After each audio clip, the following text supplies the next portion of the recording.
प्रिय विद्यार्थियों, video number 7 हम डिस्कस कर रहे थे जर्मनी के एकीकरण में सहायक कारण क्या बने। एक सहायक कारण बना औद्योगिक क्रांति। औद्योगिक क्रांति सारे यूरोप में हो चुकी है और उसका प्रभाव अब जर्मनी में भी होने लगा। जर्मनी में भी नए नए कारखाने खुलने लगे। परिणाम, इस औद्योगिक क्रांति से जर्मनी में पैसा आया, एक नया पूंजीपति वर्ग बना है।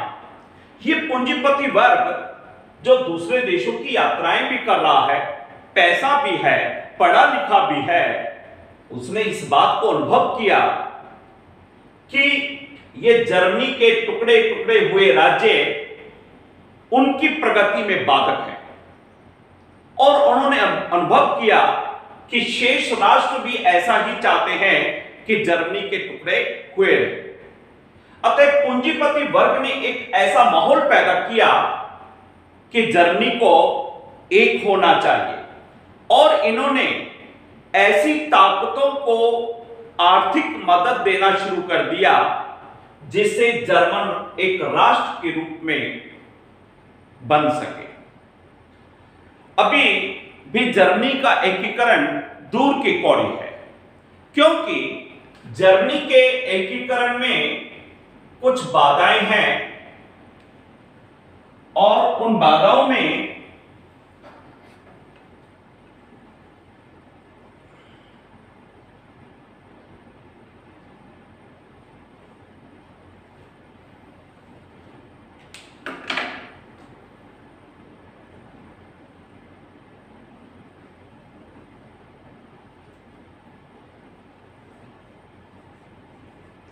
सबसे बड़ी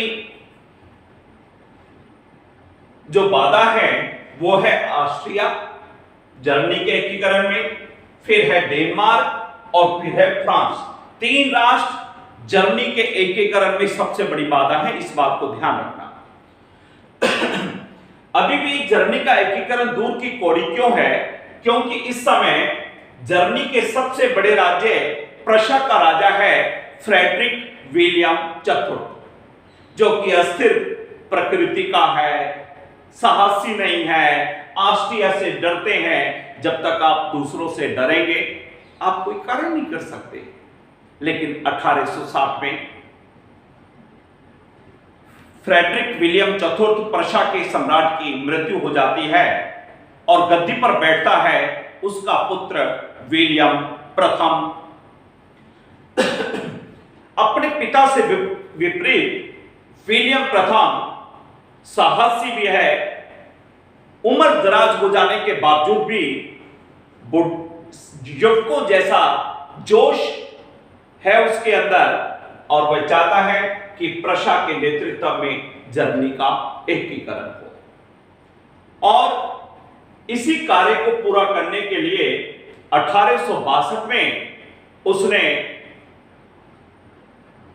ओटो वॉन बिस्मार्क को अपना यानी कि प्रशा का प्रधानमंत्री यानी कि चांसलर बनाया।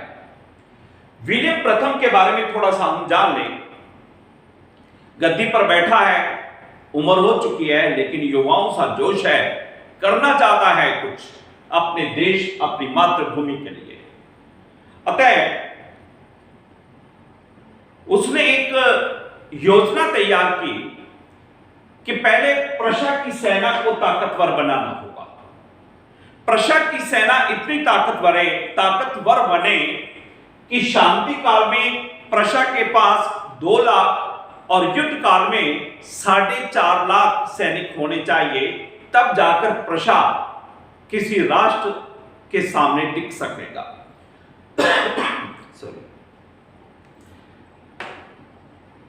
विलियम प्रथम के युद्ध मंत्री का नाम था रोन और सेनापति का नाम है वॉन मॉल्टके। अब सेना को शक्तिशाली बनाने के लिए रुपए की आवश्यकता है और रुपया मिल सकता है संसद के द्वारा। और संसद का जो सदन है प्रतिनिधि सभा, वो प्रतिनिधि सदन धन देगा जिसमें जनता द्वारा चुनकर आए हुए प्रतिनिधि बैठते हैं। तब विलियम प्रथम ने, आप सब जानते हैं कि संसद के पास धन, जो जनता पर टैक्स लगता है, कर लगते हैं, वो पैसा संसद के पास होता है और संसद वो पैसा जनता की भलाई कल्याणकारी योजनाओं पर ही खर्च करती है। लेकिन यहां विलियम प्रथम सेना पर खर्च करना चाहता है। अतः संसद के सामने उसने धन विधेयक रखा कि मुझे सेना पर खर्च करने के लिए धन की आवश्यकता है। अस्थायी तौर पर 1 साल राजा का मन रखने के लिए, सम्मान रखने के लिए संसद ने, प्रतिनिधि सदन ने धन दे दिया और वो धन विलियम प्रथम ने सेना पर खर्च कर दिया ताकतवर बनाने के लिए। लेकिन ये तो एक थोड़ा लंबा चलने वाला 4, 5, 6 साल तक चलने वाली प्रक्रिया थी। इतने धन की आवश्यकता थी। अगले साल फिर धन विधेयक सदन के सम्मुख रखा। प्रतिनिधि सभा ने धन देने से इनकार कर दिया, स्पष्ट कह दिया कि ये जनता का धन है, जनता की भलाई पर ही खर्च होना चाहिए। विलियम प्रथम अपनी सुधार योजना को छोड़ने के लिए तैयार नहीं है। वो सेना को ताकतवर बनाना चाहता है और संसद धन देने के लिए तैयार नहीं है। बात फंस गई, पेच फंस गया, बात अड़ गई और ऐसा लगने लगा कि संसद के साथ संघर्ष में प्रशा के सम्राट विलियम प्रथम को अपने पद से त्याग पत्र देना पड़ेगा। अर्थात विलियम प्रथम की प्रतिष्ठा का प्रश्न बन गया।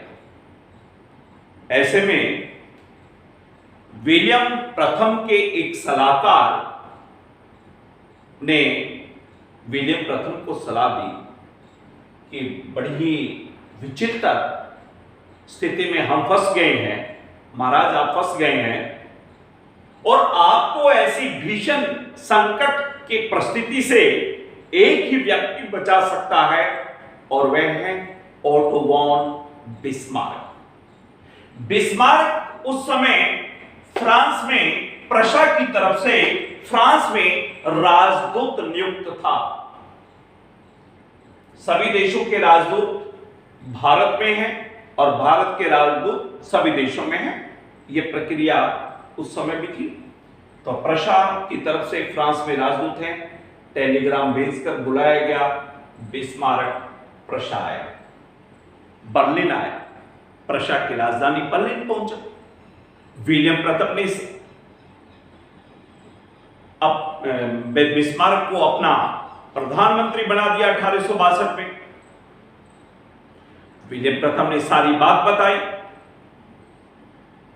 कि इस तरह से मैं ये कार्य करना चाहता हूं, लेकिन संसद धन देने के लिए तैयार नहीं है।